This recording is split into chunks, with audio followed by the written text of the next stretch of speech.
Hey, hey, hey. Happy Wednesday. Come on in, pull up a chair. The Gaming Gang Dispatch is in the air.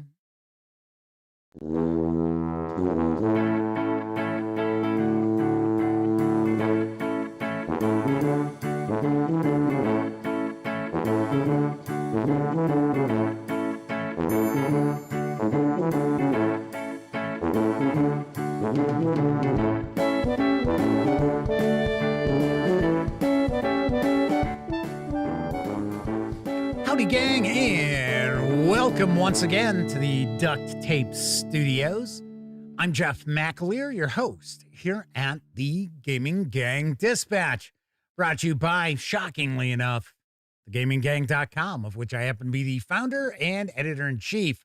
So welcome aboard, everybody. Tonight is Wednesday, February 4th, 2026. This is live stream 1283. If you're not overly familiar with the show, let me point out it's super casual around here, just hanging out, talking about the latest in tabletop gaming news.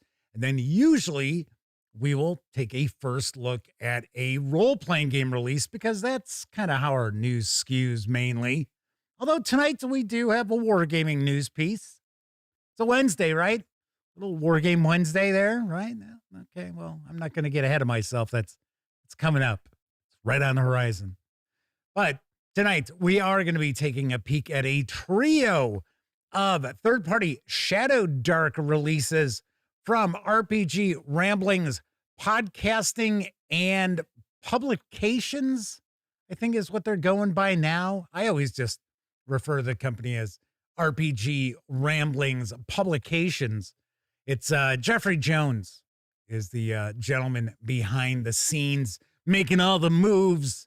So things like Gary's Appendix, the zine, the OSR zine, he's behind that. Also Scoundrels, which is pretty cool as well. So tonight, we're going to take a look at 3 Shadowdark releases, and we're going to kick off with Dark Visions, follow that up with The Tower of Six, which is actually, I think, a follow-up to Dark Visions.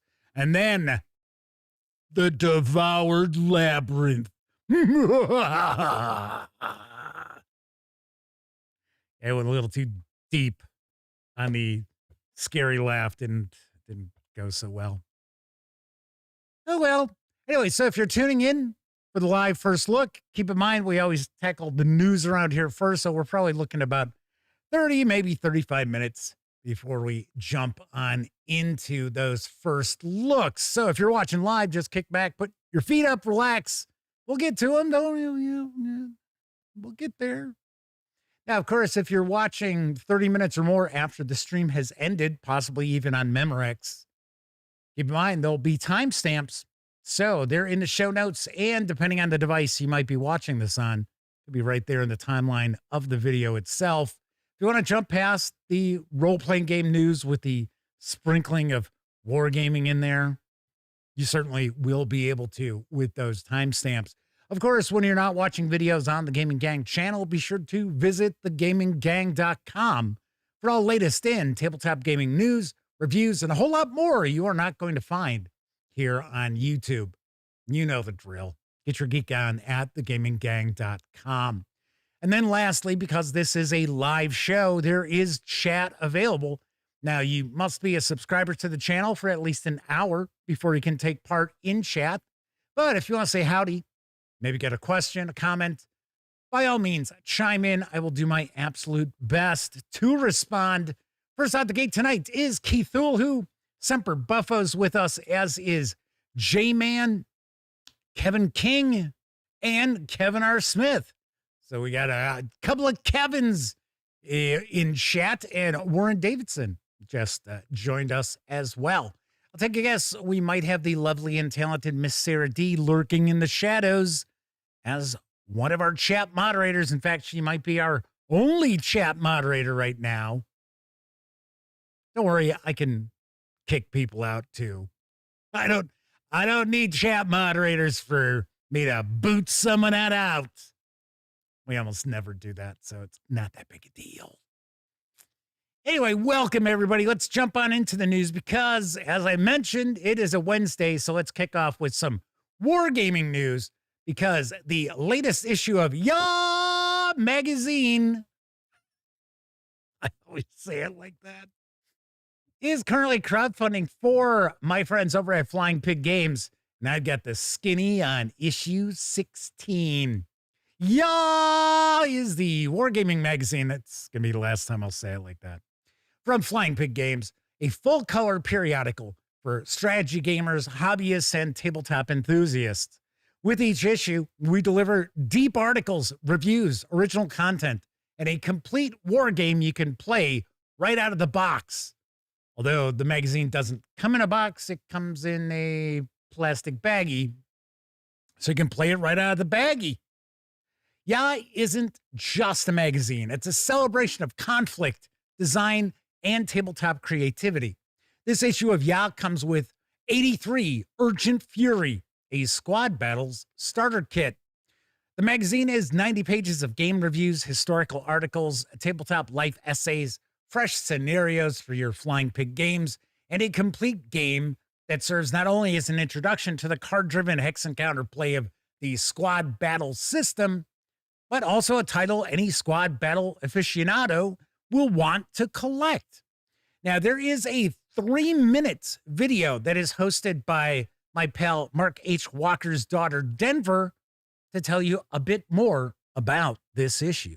Welcome, I'm Denver from Flying Pig Games, and this is the Kickstarter for our most recent issue of Ya magazine. This is Ya 16. We're revitalizing this magazine, and this Kickstarter is going to bring you the newest issue. So if you're not familiar with this magazine, it is our war and strategy magazine that contains articles and reviews about our games and other games within the industry, and also just kind of the zeitgeist of the industry. In addition, it comes with fresh scenarios for all of our games. I'll get into those in just a minute. And then it also comes with a complete game called Urgent Fury. Urgent Fury is the starter kit for the Squad Battle series designed by Mark H. Walker. He's an award-winning designer. This starter kit gets you playing the Squad Battle series really quickly. You're just going to be doing infantry combat. If you haven't heard of our company or the Squad Battle series, this is a 2-player hex encounter war game set in 1983 Grenada. In addition to this awesome game where you get all of the components, you're going to get a mounted map board, you're going to get 54 cards, the rule book, the results tables, and then also all of the scenarios you need to play. You're also going to get those fresh scenarios that I just talked about. So, for example, if you are a fan of our award-winning A Most Fearful Sacrifice, the 3 Days at Gettysburg, designed by Herman Luttman, this comes with 5 scenarios for that. That was actually in the Kickstarter we did last year.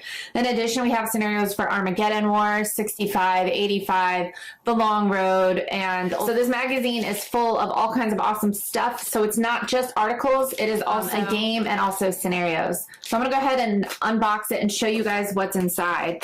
So it's going to come in this protective baggie. And then here we have the gorgeous magazine itself. You can see on the back, we have the combat tables for 83 or Urgent Fury.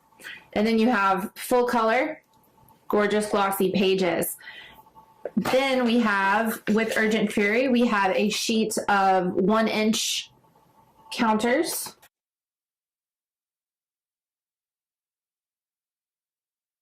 We have the 54 cards that it comes with. As you can see, Urgent Fury is going to be a card-driven game. The whole squad battle system is like that, so that's why you have so many cards. Anything that you're going to do in this game, you're going to have to play a card to do it. And then lastly, probably the best part of this game and what really separates this magazine from other war game magazines is the mounted map board. So this is the same quality that you would expect from any Flying Pig game, as you can see here. And this is all part of the magazine. So in addition to the magazine, in this Kickstarter, you're going to get the steepest discount available for this magazine. So if you back now, you're going to be able to get those great discounts. And in addition, we're going to be able to unlock and give you guys some really cool new stretch goals. In addition to the scenarios that are in the magazine, these stretch goals are going to deliver you some scenarios that you haven't seen before. So thanks again for backing this Kickstarter. If you have any questions, please let us know. Thank you.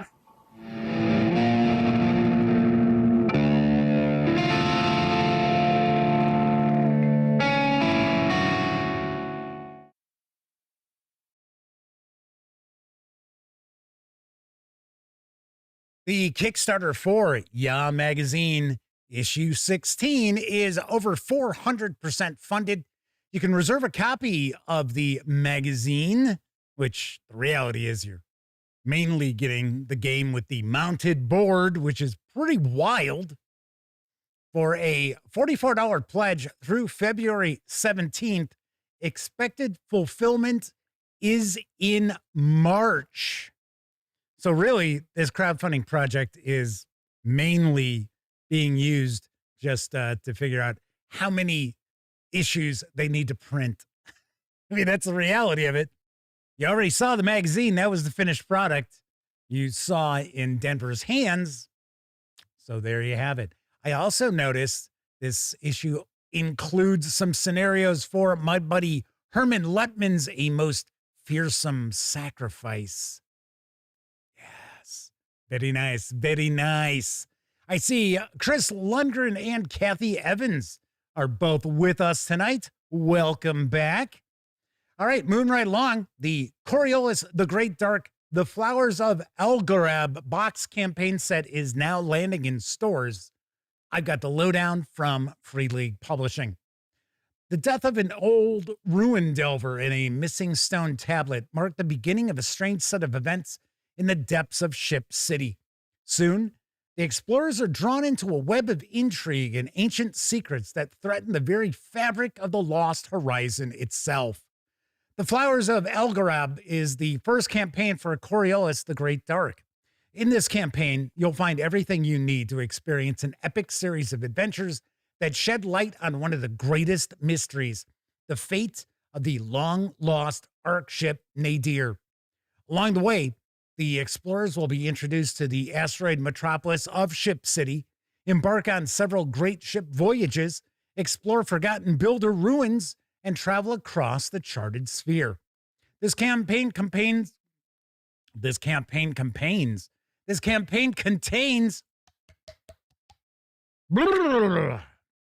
English, Jeff. The campaign book, which describes the Flowers of Elgarab campaign in 8 chapters. There's an expedition book, which provides setting information for the worlds of the Hammurabi Arm, detailed descriptions of the slipstream cruiser Akhandler. I think it's Akhander, as well as the great ship Rigel, as well as guidelines for running expeditions. There are maps and handouts. So you've got scan maps for delves, adventure handouts, blueprints for ships, rovers, and shuttles, as well as cards for initiative, gear, and discoveries, plus tokens for supply, blight, and other items. This box set does carry an MSRP of $49.99. You can grab the PDFs over at DriveThruRPG for $24.99. So yes, the first campaign box set is out. Well, it's supposed to be out. I'm not sure if it is in stores yet or not. I think even earlier today, online retailers were still showing it as a pre-order. I don't know, but I do have to mention that, strangely enough, I haven't seen a review copy of it yet. And I have touched base with the third party that Free League Publishing uses for their PR, because I filled out the little, request form. It's the weird thing, though, because a lot of times Free League Publishing just sends me the stuff, and then I might get another copy of the same thing sent like a month later. So kind of like, 'cause I had pointed that out. It was like, you're kind of double dipping every once in a while. Maybe they were like, oh, well, I guess we better not send it out. The marketing company's like, oh, I guess we better not send it out. Don't know. I do not know. But I did go fill out the request form again. So we'll see what happens. I'm sure we'll get to see it. Just don't know when. Let's see. The Madman is joining us.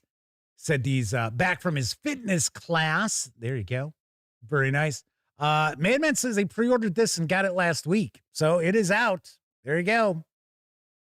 There you have it. So I don't know. I have no idea. You know, I got to tell you, just, you know, between us, I find that the companies that use third-party marketing firms to handle stuff, those firms are sometimes relatively useless, to be honest. So it's like, okay, here's a press release about the game. It's out today. I see that a lot from third-party companies. It's like, really? Don't you think maybe you should have like given people a little heads up beforehand? So yeah, Tessie Trekkie has popped on in with W Forge. Tessie Trekkie says, yeah, it's out. The campaign's out. It is physically available. Well, there you go. There you have it. So maybe we'll get to see it. Maybe we don't. I don't know. I have no idea. No clue whatsoever. All right, moving right along. Currently up for crowdfunding over on BackerKit is the Castles and Crusades Adventurers Spellbook Reforged. Now I've got the deets from Troll Lord Games. The Adventurers Spellbook is a player expansion for Castles and Crusades. Sorcery, arcane, divine, and runic. A world of thaumaturgy lies before you. Join us as we bring the Adventurers Spellbook Reforged to your table. They're deep diving into this book, bringing it up to the standards of the 3 core and the shipping Adventurers Backpack, which we might get an opportunity to check out one of these days. You'll see that there's revised spells that are unbalanced and cleaned up any ambiguous language. The spells have been listed for quick reference.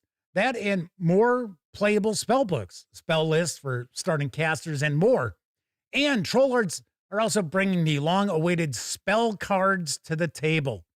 This is the second printing of the wildly popular Adventurers Spellbook, a book designed for use with all spellcasters, as it includes all the spells culled from a host of sources. Designed to make using spells for any caster fast and simple. Now Reforged is brought up to the latest non-open game license content. The Adventurers Spellbook Reforged with all that OGL content removed. It includes all the spells from the original book, overhauled and updated or deleted. It includes hundreds of spells from the Player's Handbook, the first printing of the Adventurer's Backpack, Player's Guide to Airday, Amazing Adventures, Hallowed Oracle Player's Guide, and Elemental Spells. A mountainous collection for all the spellcasters. You'll also find a complete collection of all the codices of rune spells for the rune mark within these pages, from the shadow runes to the 4 pillars. They're all in the book. Over 200 spells for your rune mark and Castles and Crusades game. It will also include the spells and spell system for the Chromatic Mage. But more, the spellbook deep dives into the spellcasters with starting spells, random and fixed, spell books, a host of pre-made spell books for beginning play, treasure, and rewards, components, strongholds, specialized spellcasters like the Necromancer, not a new class, but how to put one together. This Reforged spellbook will be a masterpiece, according to the Troll Lords themselves. This BackerKit project is over 1,000% funded. You can reserve a copy of the Adventurers Spellbook with PDF for a pledge of $50. If you want to secure just the PDF, you can do so for an $18 pledge all through March 3rd. Expected fulfillment is this September. There you go. So all your spells will be collected in one volume. There you go. And yes, I agree with Max Apocalypse, who's popped on in. The cover art is sweet. It is. It's very nice. Funny enough, the new print runs that are, I don't think they're out yet. I think they're coming. for the 3 main books, ones that had the homage covers, like to the AD&D Player's Handbook, the Dungeon Master's Guide, and Monster Manual, they have new covers. Well. So no longer going to have the homage covers. So if you got the first print run of the Reforged books, I think that's going to be your final chance of getting those homage covers.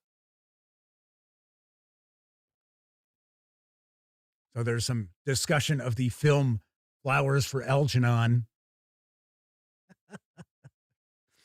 Kind of wild how talking about one thing will suddenly get your mind thinking about something absolutely different. Pretty interesting. Now available in English from Horrible Guild and Mana Project Studio is the core book for Vileborn. Here's the latest. Vileborn is a tabletop role-playing game that evokes a coming-of-age story, biting and adventurous. Players will interpret the Vileborn, young half-blood heroes forced to face the darkness of the world and brave enough to embrace their own. The game features typical themes of noble dark stories as metaphors for the path from adolescence to adulthood. While playing, you'll narrate the most iconic aspects of coming-of-age hero journeys, the hard and rigorous training, the conflicting relationship with mentors, the exploration of your dark lineage and the fear associated with it, the camaraderie and the bonds that are forged in adventures in a perilous world. Kind of has a YA feel to it. Kind of getting that feeling. A perfect storm designed to place you at the center of the conflict. 5 years ago, darkness appeared in the skies above Egos. Now, days are barely lit by a sun shrouded in black. It's getting colder and colder. Food is scarce, and the reviled are everywhere. Vampires, fallen, werewolves, every creature of the dark has crawled out of their lair, ready to stake their claim to power in this eternal dusk. You are Vileborn, half human, half reviled. You were just children when your corrupted lineage manifested itself, subverting your life and separating you from your loved ones. The Luminarian Church, spiritual guide of the Empire, and riding a tide of moral fervor, is now instigating the whole world to hunt and persecute you in the name of faith. Yeah. Taking a little historical tone there, eh? The Empress of Egos wants to transform you into a weapon. Desperately looking for leverage in the war against the reviled, the Empress of Egos has issued the Lex Umbrae, a decree to draft every Vileborn and place them under the authority and protection of the Order of Dusk, an ancient society devoted to safeguarding the Empire. The 266-page hardcover with PDF carries an MSRP of $45. It is available through Horrible Guild, which I think Horrible Guild is out of Italy, I believe. I might be wrong. If you want to grab the PDF, you can do so for $22. Now, strangely enough, currently, DriveThruRPG is indicating the price of the PDF as $45. That is not correct. It is $22. So I'm hoping that we will see DriveThruRPG correct their pricing, because I think this just arrived on the website like today or yesterday or something like that. But if they do not change the price, then if you want to pick up the PDF, make sure that you grab that over at Horrible Guild, because it is $22. That is the correct price for that. All right. I thought this looked kind of interesting. Now you are seeing the pages outside of the cover, because I really couldn't track anything down for the English language book. So I am sharing the Italian interiors. So I was like, no, your brain's not playing tricks on you. It is. There you go. So Kevin's Lore says the text of the previews Looks like it's in Italian. So I'd say you're right. Very possible. Very possible. All right, on to the final news piece. Mastering Cantrips is now available for Tales of the Valiant and Dungeons and Dragons. And I've got the lowdown from Kobold Press. It's a kind of magic. Within the casting focus, holy symbol, and billowy wizard sleeve of every magic user is a fountain of unlimited, if somewhat underwhelming, magical power. Turn your foes' expectations on their head with Mastering Cantrips, a spellcaster's guide to maximizing your level 0 combat and utility spells to outsized effect. In this 21-page PDF for Tales of the Valiant and 5e D&D, you'll find creative solutions to downright deadly problems that can be solved with the likes of Mage Hand, Dancing Lights, and more. We've also gathered together new cantrips, old favorites from previous Kobold Press titles, and conjured up a new wizard subclass, the unassuming Cantrip Crackerjack. It only takes a little magic to make a big splash. Find out how in Mastering Cantrips. The 21-page PDF is available over at DriveThruRPG for $7.99. Very cool. W. Forge says, I thought the point of cantrips was the lack of need to master them. The reality is cantrips are there so low-level magic users feel useful. It's the reality. That's why cantrips exist. That's why, if you compare, say, modern Dungeons and Dragons with, let's jump back to like AD&D. So you got all these cantrips that do damage, and it's not like 1d4. I think they'll go as high as, I think, an 8-sider with the damage. I don't think any of the cantrips do a d10. For the most part, they're a d6. Which, yeah, that's not so bad. Being able to, knock those out every combat round. So there you have it. Pete Strakulich is with us. Danny W. Gable also popping on into chat. Looks like chat's off and running tonight. So there you have it. That was the news for this evening. Of course, I mentioned DriveThruRPG a few times. Don't forget, the gaming gang, thus the Dispatch, is affiliated with the One Bookshelf sites. So if you're going to go visit DriveThruRPG, Storyteller's Vault, Dungeon Masters Guild, Wargame Vault, what have you, any of the various different One Bookshelf sites, please stop by thegaminggang.com first. Click on one of our banners. That way, if you happen to make a purchase, I get a small portion of that sale. And all those nickels, dimes, and quarters really do go a long way to help keep thegaminggang.com around on a month-to-month basis. Very nice. And of course, if you happen to like the video, give it a quick thumbs up. If you like the video, if you dig the channel, if you find the Gaming Gang to be a valuable resource, hell, if you just like what we do, there are a couple of other ways that you can support the outlet. First, by making a one-time donation by way of PayPal. Hell, you can buy me a 2-liter bottle of soda.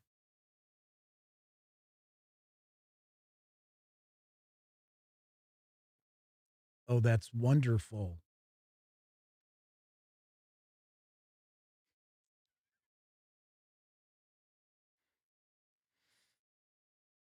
And you can also become a monthly member of our Patreon. You'll find links in the show notes. Also, down in those show notes, you're going to find an invite link to our Discord server. It's absolutely free to sign up. So be sure to hang with the gang over on Discord. Hooray. Let's see. Kevin R. Smith is talking about cantrips. Says they cap a D8 for wizards. The Druid cantrip poison spray did a D12 in 5e. That's pretty well. I don't recall every everything about the different spells and that. So yeah. But yeah, that's pretty wild. D12? Oh, that's better than the vast majority of combat weapons that the fighters and paladins and rangers would be using. 245 Trioxin is with us once again with a different nickname, but the same nevertheless. Welcome. Anyway, so I was talking about Patreon. I do want to thank all of our members, as I try to do on each live stream. Every once in a while I forget, like a dummy, but not tonight. So tip of the cap to Adrian Carpio, Kuval, Kevin R. Smith, Talzek, Sean O'Donnell, Herman Lutman, Gustavo Cavalho, Matt Weiss, Kevin King, Game Cat, RPG Munch, Tier 2 DM, Pete Strakulich, Dan Webb, Tessie Trekkie, Agile Monk, and the Madman. Thank you very kindly for being members of the Patreon. For some reason, Patreon doesn't like calling members patrons anymore. It's kind of weird. Kind of weird. All right. So tonight we're going to dive on in. We're going to take a first look at a trio of Shadowdark releases from RPG Ramblings. We're going to kick off with Dark Visions in just a few moments. But first, I think it's time for a brief intermission.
Kids love Indians, and they'd given Indians some tricks. The corn cereal was fruit-flavored goodness. How, Indian? How, kids?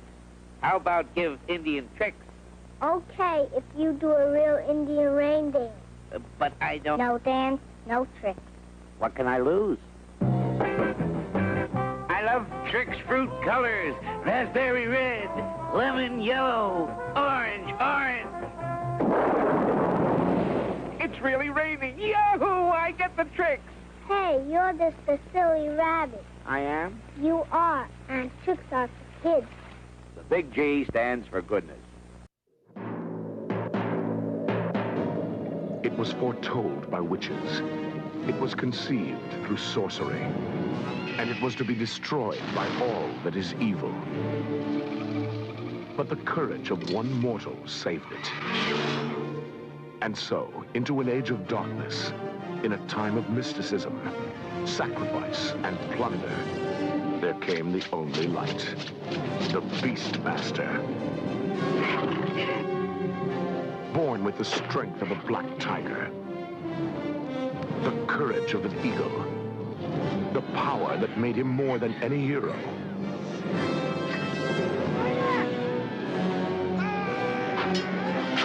More than any lover.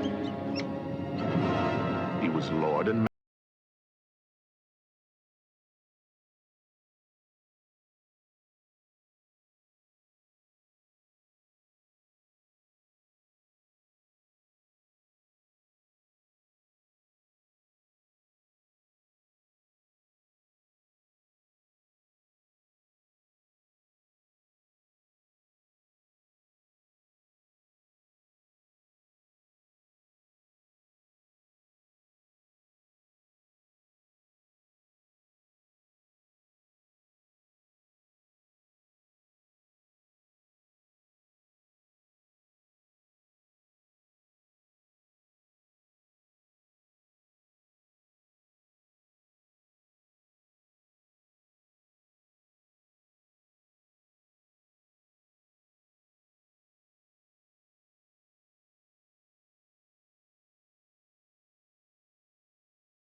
Dar, the Beastmaster, the epic adventure of a new kind of hero.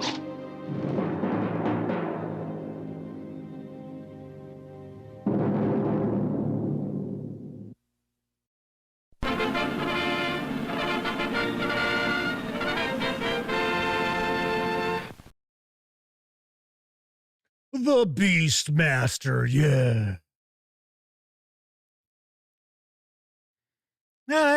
Not every trailer I show you is absolute trash.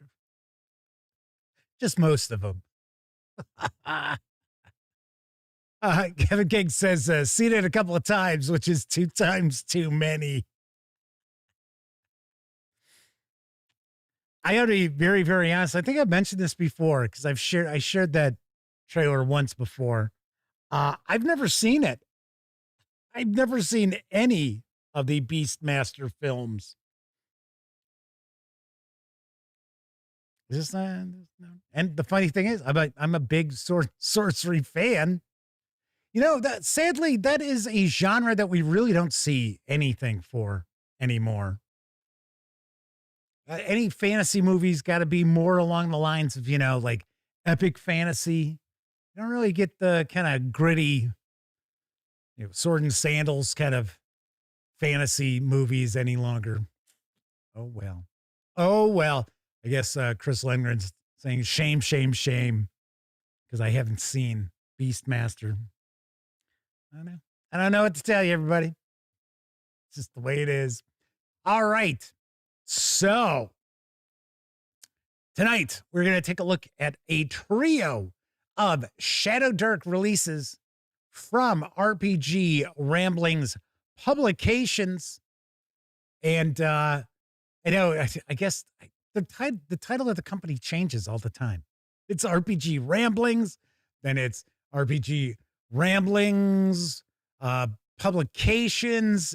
Now some of the books show RPG Ramblings Podcasting and Publishings, I think it is, or Publications. I think I'm just going to stick with RPG Ramblings Publications.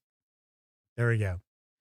W. Ford said whenever they see Mark Singer, they're reminded that his sister is Lori Singer.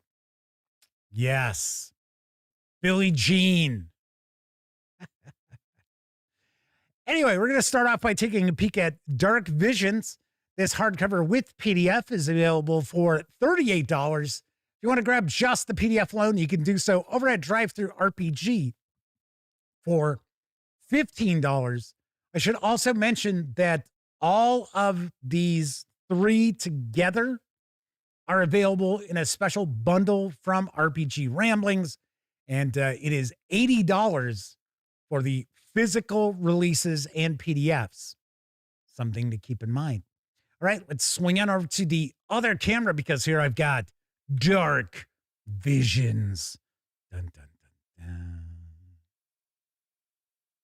A few things to mention before we get stuck in.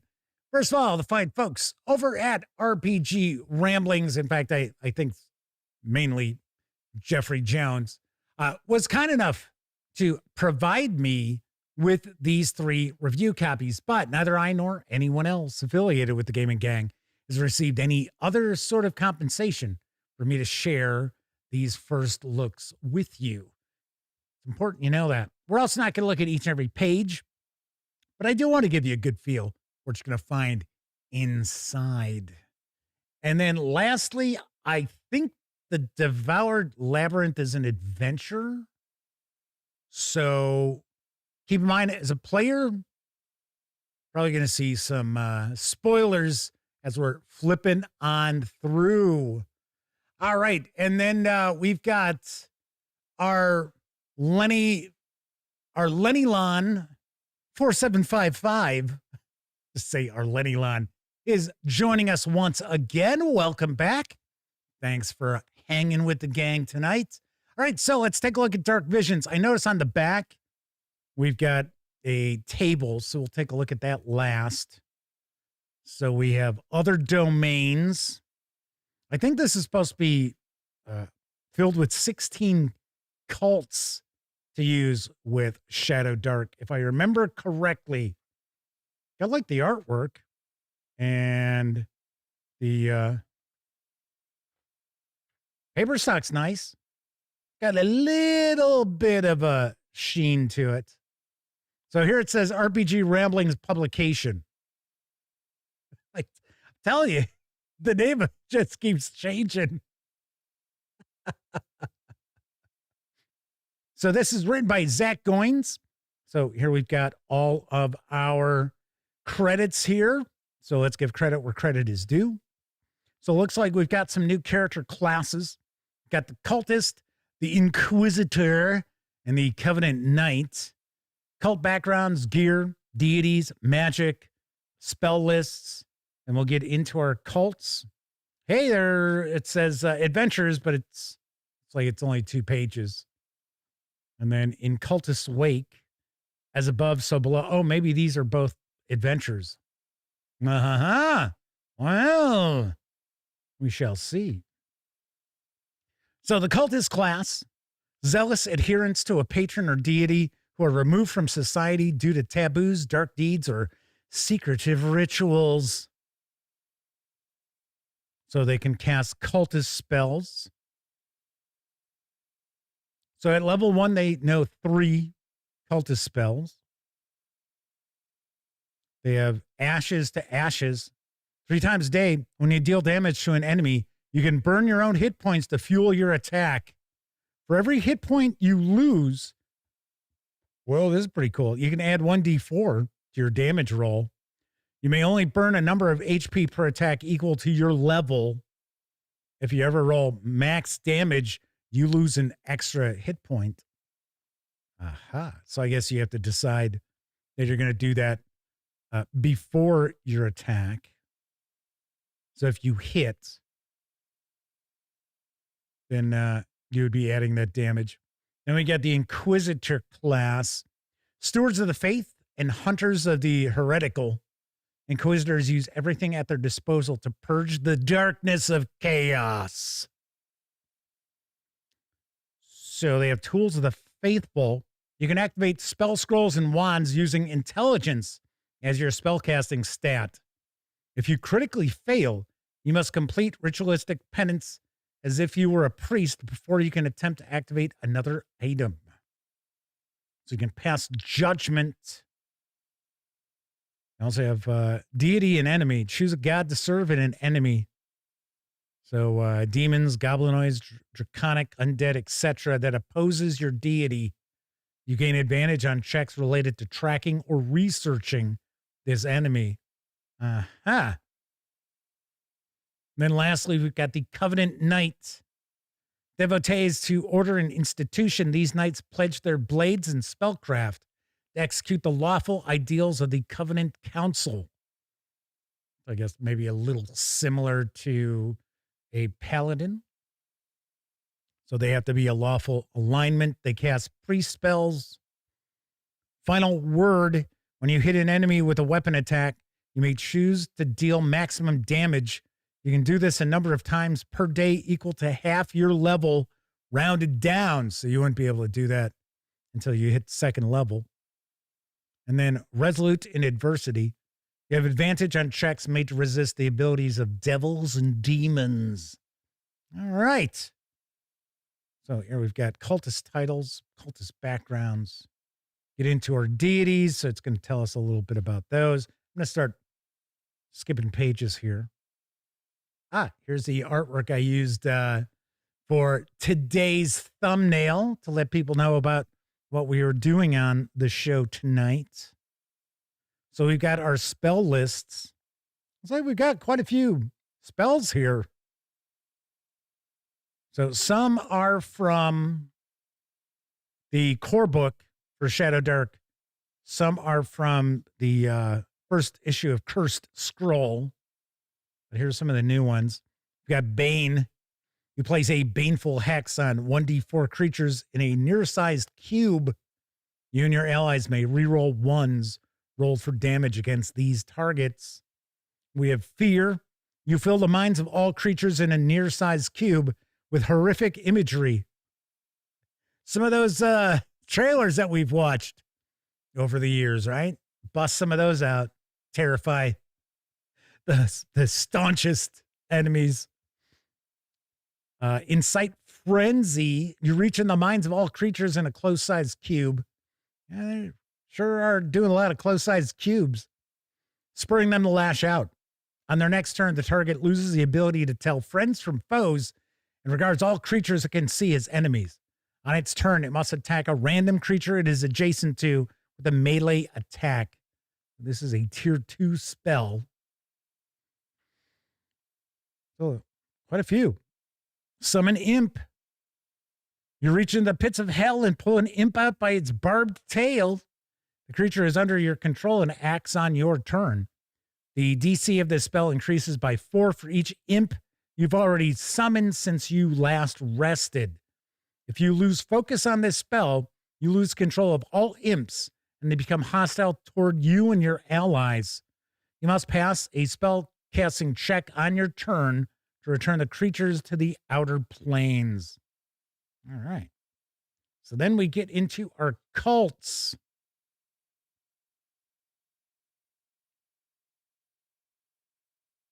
To go look at a few of these, we have Archon.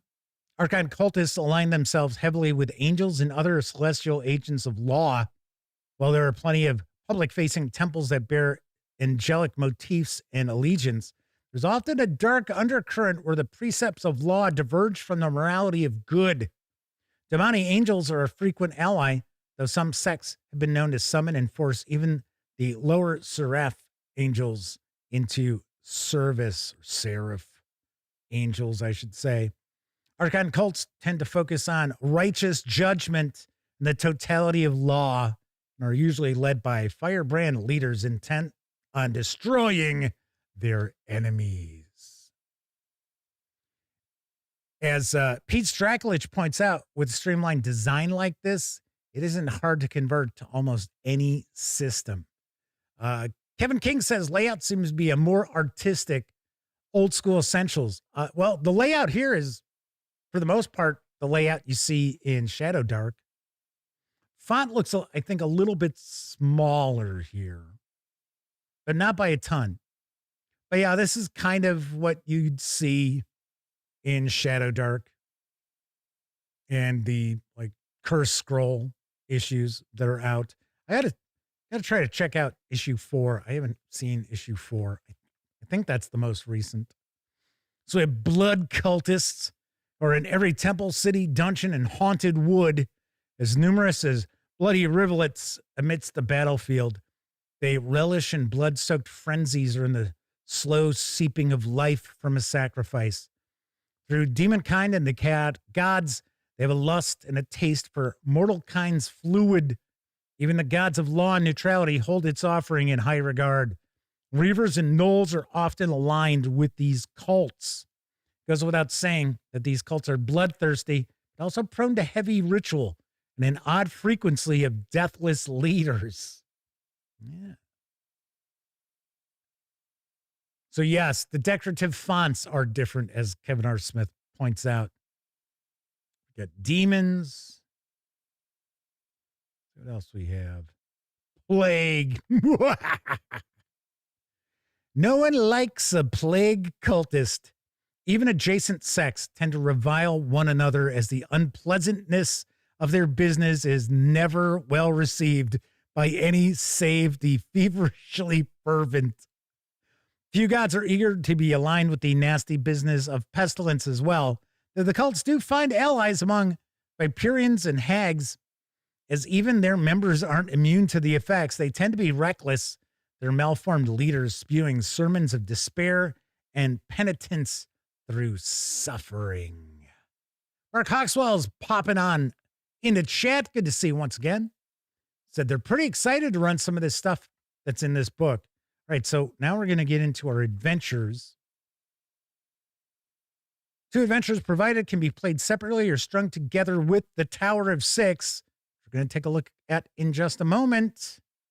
Create a short thematic campaign. In Cultist's Wake, it's a partially submerged dungeon, brief and ideal for first-level parties. As above, so below, an artifact-driven dungeon, 1 to 2 sessions, and perfect for first to second-level parties. The Tower of Six is a ticking clock tower / dungeon. 2 to 3 sessions for second and third level parties. It says the default cult for the campaign is the Leviathan's Cult of Nightmares. But in each module, there's also guidance for replacing this cult with 3 alternatives. All right. So here we go with the first adventure in Cultist Wake. A few days ago, the ancient crypt, the forgotten human lord, was desecrated by cultists. Likely one of many.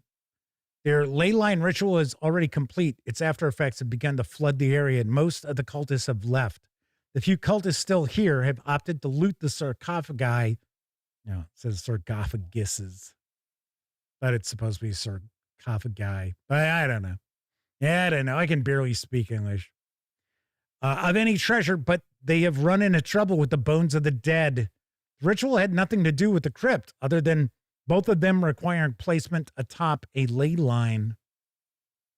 So, talking about the Cult of Nightmares. Our room key, we've got random encounters. So, we've got alternate options for our cults with Grave Cultist, Plague Carrier Cultists, yay! Or a few of the Cult of Bellerophon. Bellerophon, I don't know. They're beastmen. All right, so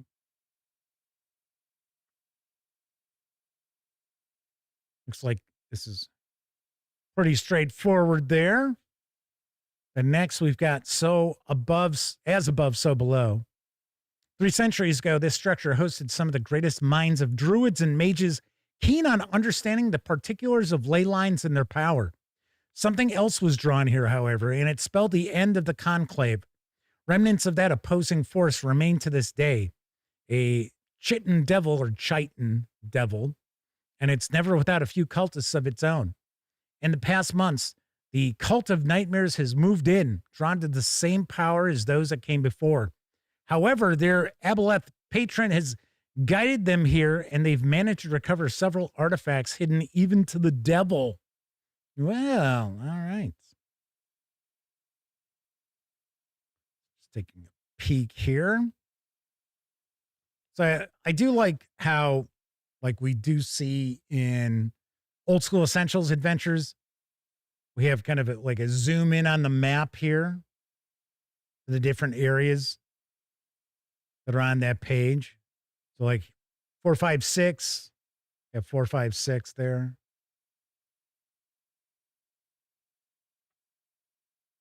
All right. So we have 84 pages. And then we've got the maps for those 2 adventures as well. All right, so that's a peek inside Dark Visions. Next up, we've got the Tower of Six, which we already know is also an adventure. So this is a zine. I have not found this available by itself physically. So it is available in a bundle with the Dark Visions. It's also available in a bundle that includes Dark Visions and the Devoured Labyrinth.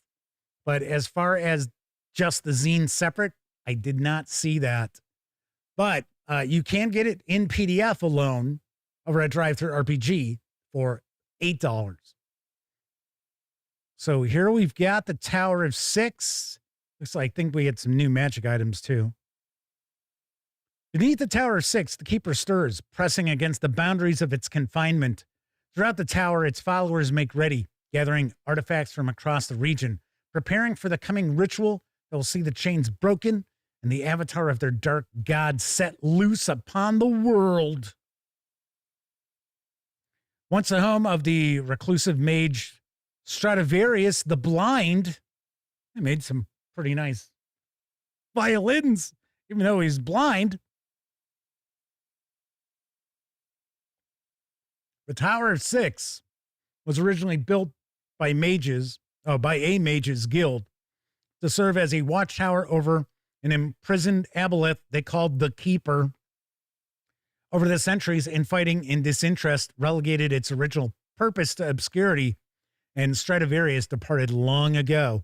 This made the tower an easy conquest for the Nightmare's cult leader, Lucius, who's nearing his objective of releasing the aboleth, whom he believes is an avatar of the demigod, the Leviathan.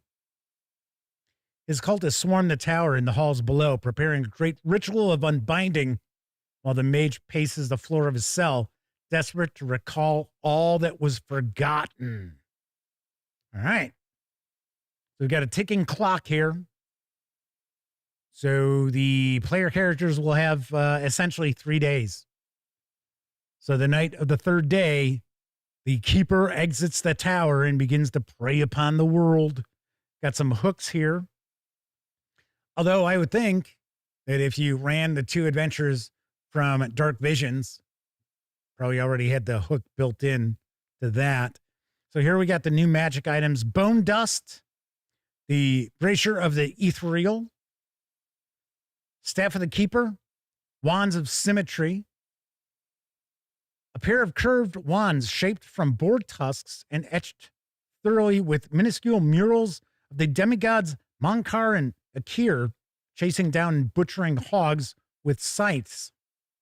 Both wands contain the spells Mind Link and Mirror Image. Once one of the wands is used, further attempts to use it are at disadvantage until the other wand is used. Once a spellcaster has used one of the wands, they always fail when attempting to use the other. Huh. So, Pichu Rixth, taking a guess at the pronunciation there, has popped on into chat. I believe it might be a first-time visit with us live. Said, joined late. What's the consensus so far? Well, we have looked at Dark Visions. That looked pretty cool. It's got 16 new cults and actually a couple of quick adventures in there too. So we got some new creatures. We've got a Deep One. There you go. Deep One Fanatic, Mirrored One, the Slavering. And into the adventure itself. So here we've got the tower, the key locations, random encounters. It says the danger level is unsafe. Check for an encounter every 3 crawling rounds or after the PCs make loud noises. On a 1d6, 1 is an encounter. Many of the rooms have torches set in the sconces along the walls or candles lit elsewhere. The only areas where this is not the case are Area 7, Area 8, and the top of the tower at night. So we have 1 Deep One Fanatic, 2d4 Deep Ones, 1 or more Mirrored Ones, and the Blind Mage. Heavy commotion will surely bring cultists and additional Deep Ones from the lower chambers. Adjust all counts to taste. Sweet. Okay, so then we got a gatehouse. Got a little bit of read aloud. So, as an example, we've got the entry foyer. High walls emblazoned with 6 wizards, their wands and staves held forth. A staircase to the left, but in the center of the room, a wide, tall banner of a 3-eyed fish eating a tentacled skull obscures a central column. As far as light, a lone torch in the far corner casting shadows. Then it's going to give us a breakdown. It's going to tell us about the banner, the blessing of the twins, the walls, the door. It looks like it's locked. And then the staircase as well.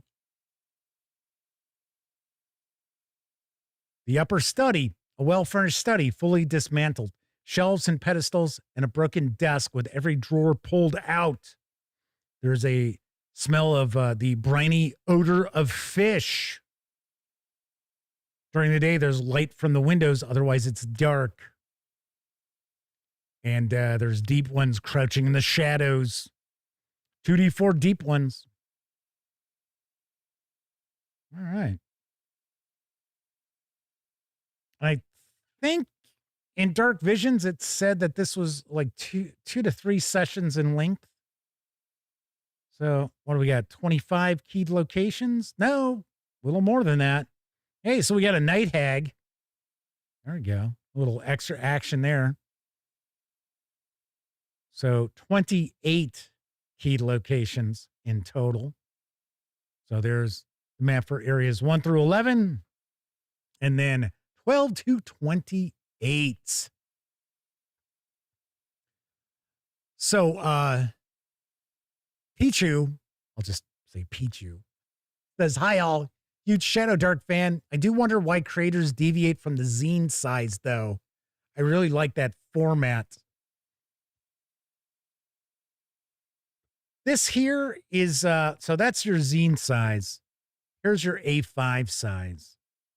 And Shadowdark, I do believe, is an A5, if I remember correctly. It's actually, I think it's behind me down on one of the shelves. Okay, so this is the Devoured Labyrinth. Now, this is available by itself with PDF for $40. If you want to grab it in PDF at DriveThruRPG, you just want the PDF alone, you can do that. It's $12.99. Kevin R. Smith points out it could be a matter where the companies are located. European publishers like to use A4 size books instead of the 8.5 by 11, or they use A5s. And then they also have, isn't A4 just a little bit larger than the 8.5 by 11? Because like the Dolmenwood books, I'm pretty sure they're A4s. All right, so let's see. On the back here, oh, I just got a little information. The remains of an ancient, once prosperous kingdom now lie buried beneath jungle. Recently, a path through the mountains has been discovered, and fortune-seeking crawlers now pour into the area. So there are 41 1- and 2-page dungeons, 6 larger dungeons, 5 distinct regions, and a hex crawl contained within. All right. So got our credits page here. So we've got our contents. So we get our introduction, a region map. We'll get some lore. We get the gauntlet. We have goblin hidey holes with different adventure locations. And we have the central jungle with some more adventure locales, the labyrinth itself, the demon frontier, giants hills, and some special locations. Welcome to the Devoured Labyrinth, a tome of short, easy-to-use, drop-in style dungeons for the Shadowdark role-playing game. This book is made possible through the generous support of all our Kickstarter backers. If you are one of them, thank you. You made this happen. What's in the book? The Devoured Labyrinth gives you standalone mini dungeons, each of which is either 1 or 2 pages in length and self-contained. You need the Shadowdark core rulebook for some of the monsters and treasure. In 3 cases, we've also referenced the Cursed Scrolls. When this is the case, it's flagged in the table of contents. This project was nearly complete prior to the announcement of the Western Reaches campaign setting, but based on what we've seen, we think it fits perfectly alongside it. Yeah, the Western Reaches should be coming out somewhatly soon. So, just giving you kind of a breakdown. So, it looks like you could connect these as a campaign, but it doesn't look like it's really steeped in lore. Once again, it's designed to be drop-in. All right, so here we've got the valley, and then the valley locations. That's cool. I'll definitely dig those maps. Here is the lore. So this is the Valley of Fjödholm.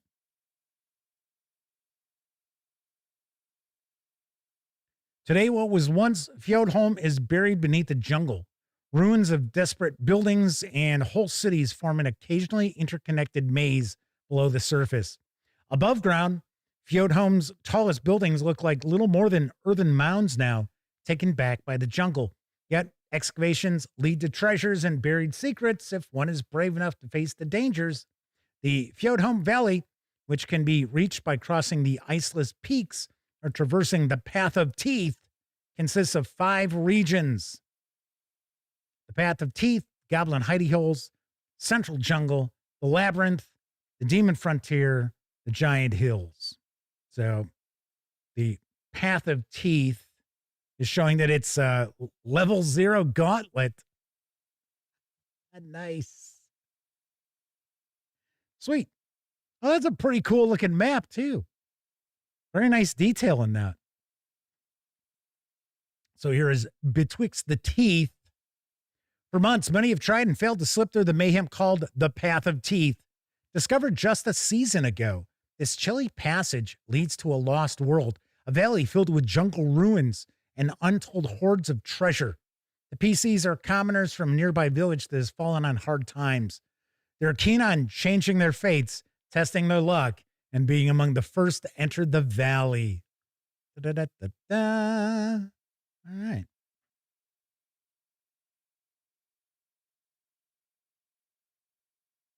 I have to say, the layout's pretty impressive. And paper stock on this is very nice as well. This has a stitch binding. It looks like it's a stitch binding. So got a random encountered tables. I think this is for our first area. Yeah, the Goblin Hidey Holes. So it's showing the locations on the map for the adventures. And then there's some flexible location adventures. So we have the Carrion Hollow. Deep in the jungle where the light has been choked so that shadows can breathe, ruins of a watchtower peek free of the strangling trees. Beneath a long-forgotten sanctuary, it is here the cannibal bandits have made their home. Oh, boy. Not only are they bandits, they're cannibals, too. Oh, looks like you can get a magic weapon here, too. The Blood Spout. The +2 Great Axe. And it actually gives you the Rite of Rage blessing.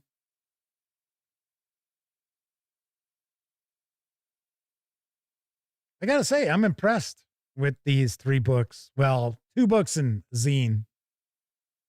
This is really cool. I'm liking this a lot. So this is, the next area was the Central Jungle. The Trader's Thrones. This one's a 2-pager. Snaking vines weave through the crumbled remains of a fallen tower that stands as a burial mound for the victims housed inside. A single opening in the foundation acts as a siren's call to those seeking to uncover the treasure that may be hidden within.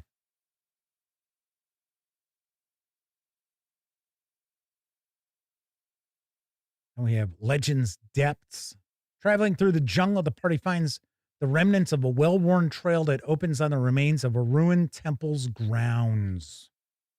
Oh, and of course, there were sacrifices. Of course, I mean, it's a temple. Of course, there'd be human sacrifices there. Got Whispers of a Wish. For those desperate or mad enough to seek out such rumors, tales tell of an old Viperian temple lost to time. Somewhere deep within rests a genie's lamp said to have been brought south when Empress Blassa the Fourth departed from her ancestral homeland to conquer the jungles. I wonder if there actually is a lamp. Maybe not. There is a shimmering shimmering brass lamp. And I'll be damned. Yes. There's a genie. So here is the Labyrinth. Nice artwork, nice layouts. Looks like some pretty cool, quick hitting little adventures here. Fiend in the Fort. A trained killer has fled into the ruins of the old subterranean fort. Thinking that this predator is now their prey would be a party's final mistake. This dungeon is a combat scenario, so it's a drow assassin that they're taking on there. And we got the Demon Frontier. We have the last great ward, one of the final remnants of the Wall of Fire wards, the Merilith Sheikreach slipped through elsewhere and is enthralled a Viperian cult who do her bidding, working tirelessly to break through the magics of the last great ward.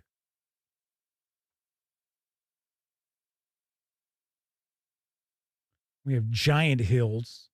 So we have some giants here. I'm taking a guess. I'm thinking we do.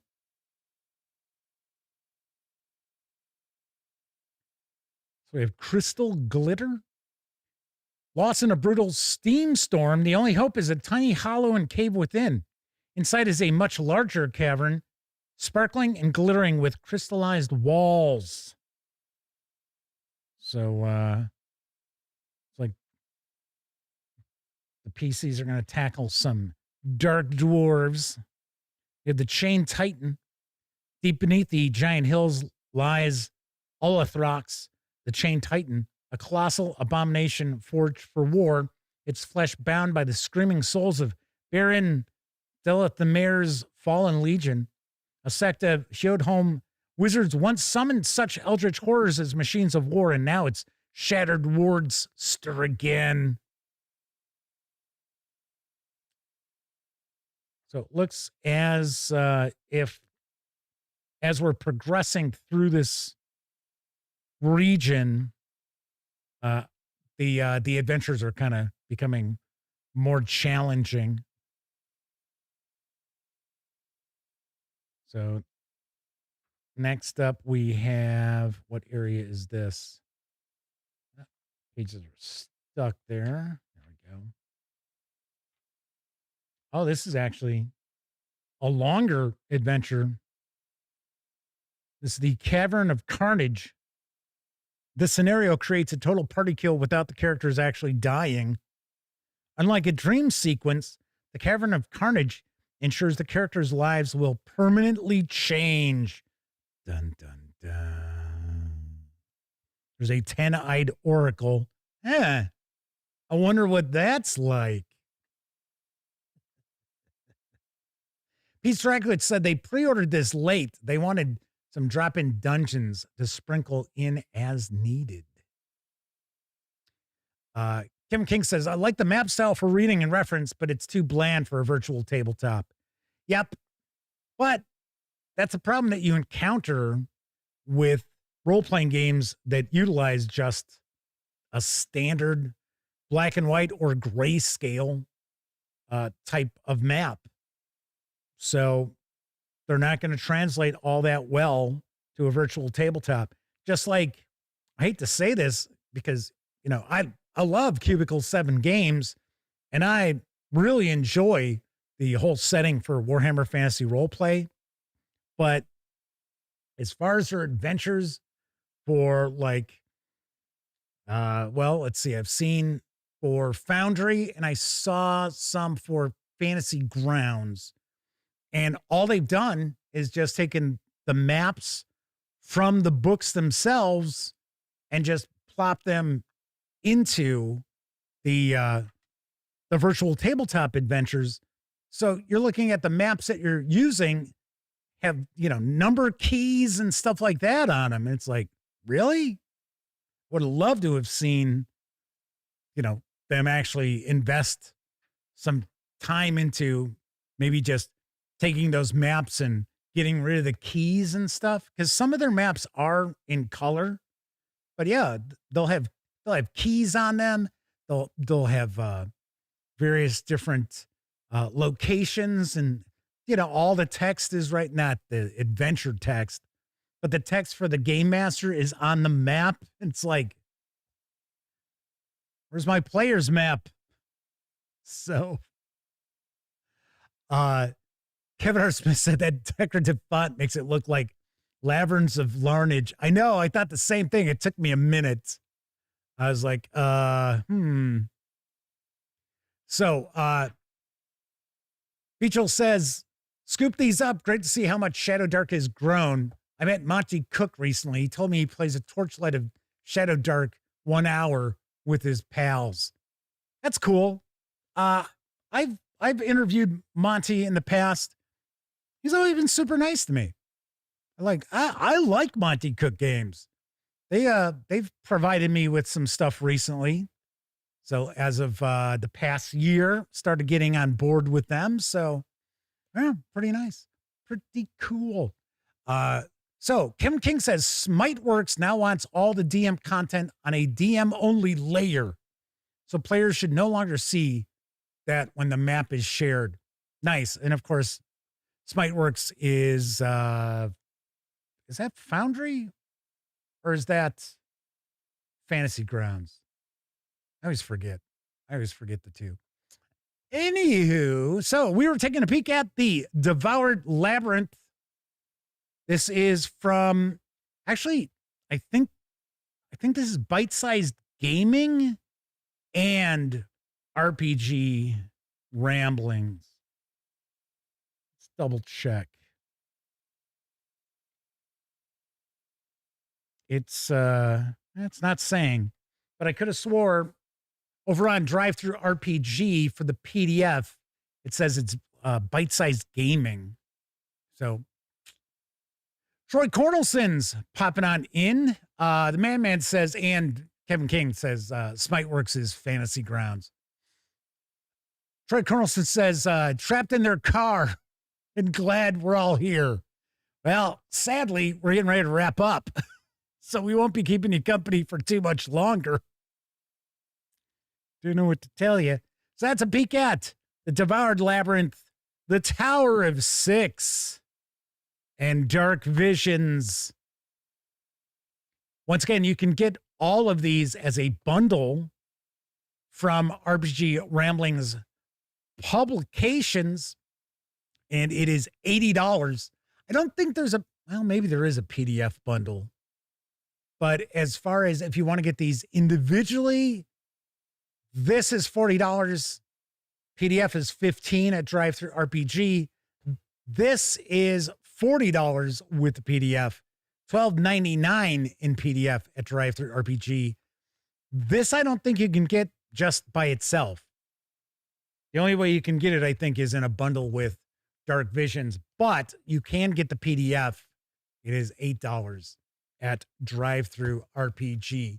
And once again, big thank you to RPG Ramblings Publications or Publishing. I think it's Publications.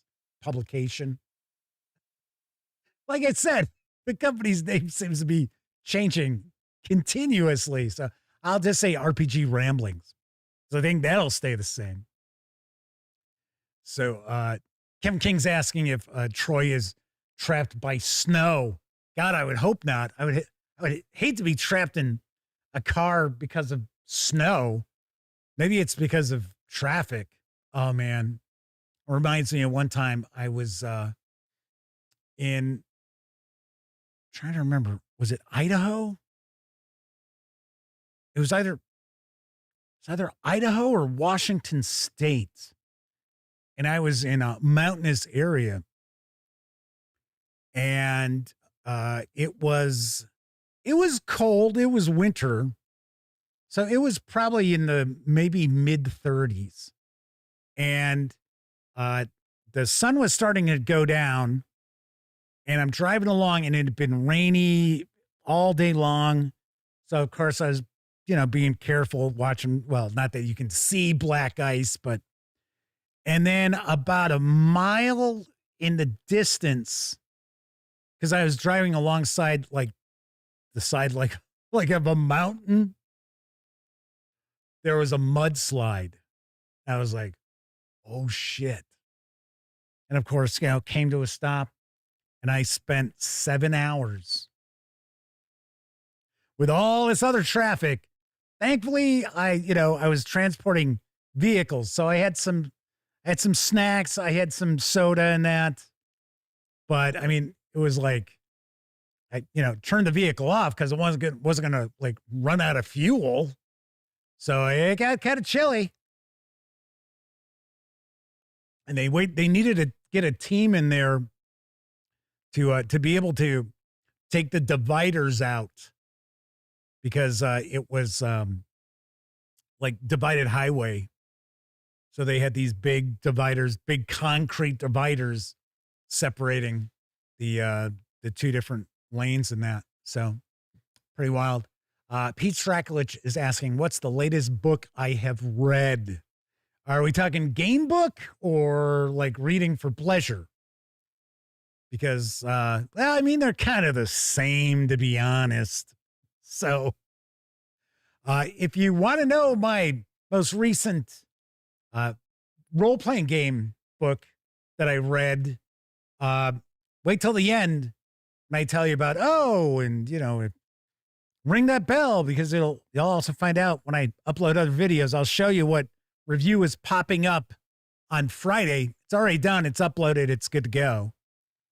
So, but fiction. Pete Strakulich is like, fiction, exclamation point. Jeez, man, don't yell at me. So remember, I tend to listen to audiobooks and I tend to listen to a lot of nonfiction. I listen to a lot of history and stuff. But the last audiobook that I listened to that is fiction that I completed is The Black Company, Glenn Cook. So, I kind of started and stopped. And I finally was like, you know what? Let me get into this series. Because I'm sure it's probably another one of these series where maybe the first book or two aren't as good. And then again, maybe it's like the first two books are the best and it goes downhill. I don't know. But because I know that we do have that role-playing game that's on the horizon from, I should say, Art Dream Publishing for The Black Company. Yeah, I think Chris Spivey's working on that with them. I know he's got another game that he's working on for good old Art Dream Publishing. Although, funny enough, I think it was, what was it, God's Teeth was the release that I shared a review video, but I didn't give it a review score because I wouldn't run it because the subject matter was just not something that I want to deal with at my game table. And I'm pretty sure my players wouldn't want to either, although it was a really well done book. After that, kind of really haven't heard anything from them anymore. I'm like, oh, okay. All right. Don't know what to tell you. I was like, the thing is, I think most people know Delta Green, not the fall of Delta Green, but Delta Green from Art Dream Publishing and Call of Cthulhu are vastly different. Delta Green, some of their adventures can be really, sorry to, anybody who's got their kids hanging out as they're watching, because I know there are a few people who watch the streams with their children. So F-bomb alert, here it comes. Some of the Delta Green adventures are really fucked up. It's kind of like, okay. Kevin R. Smith says the Black Company might suffer from Seinfeld isn't funny syndrome, since many of the things that made it innovative in the 1980s are now more common in fantasy fiction. Wow, who thinks Seinfeld isn't funny? I can watch old Seinfeld episodes and still laugh my ass off. But yeah, I could see that. I could certainly see that. Another audiobook that I've tried to listen to, and I don't know if it's just China Mieville's writing style, but what is it? Presidio Street. I start listening to the audiobook, and because I listen to audiobooks when I go to sleep, But what I normally will do is I will turn off the audiobook. I don't just fall asleep while it's playing and be like, I don't know what happened. What's going on? Boy, I finished up the history of the Roman Empire.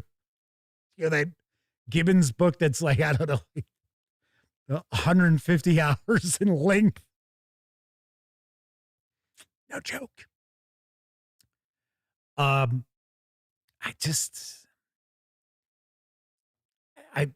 Everybody said, oh man, it's a great novel. And it's, there's 3 books that kind of take place in the same world. They're not necessarily sequels or anything like that. I don't know. I don't know. Just can't really get into it. Last nonfiction thing I listened to, this wasn't too long ago, this was a couple weeks, was The History of the Medieval World by Susan, I can't remember the middle initial, but the last name's Bauer.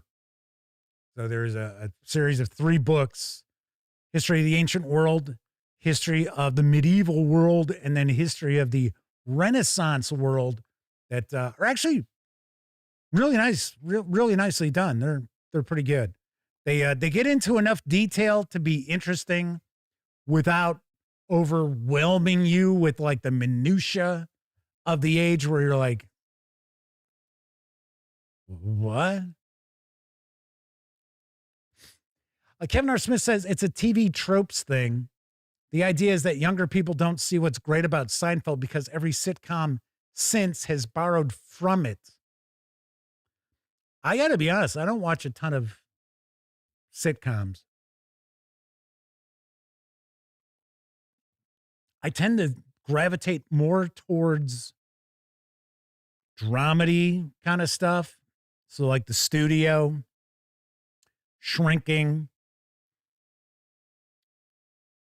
Trying to think of any. Oh, yeah. Now I can't remember his name. He's like really wacky. He shows on HBO. In fact, he had a show that was like almost like a sketch show that was just so bizarre. And it's always like really cringy. But I mean, I've laughed harder at some of that stuff than anything in a long time. And then he did another show. It's The Chair Company. It's not as crazy and far out as his God, I can't remember his name. His like sketch show that he did on HBO. But it's bizarre. And he's also like real cringy. Kevin R. Smith is Gary Shandling. This is recent stuff. The Chair Company is from last year. It's probably not even 6 months old. Damn it. I wish I could remember the guy's name. He was in a movie with Paul Rudd recently where I think the movie's something like called like Best Friends or something. And he plays a guy who meets Paul Rudd and tries to befriend Paul Rudd, but he's like super over the top. Which is kind of how this guy's characters usually are.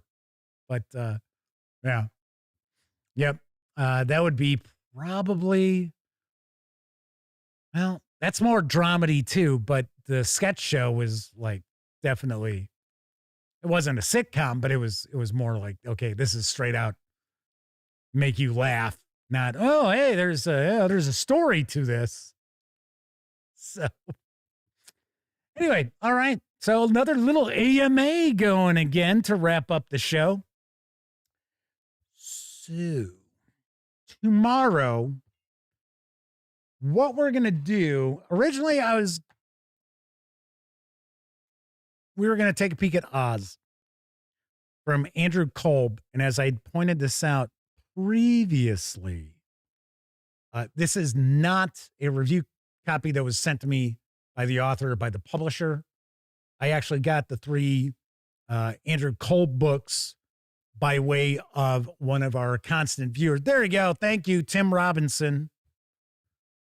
Thank you very much.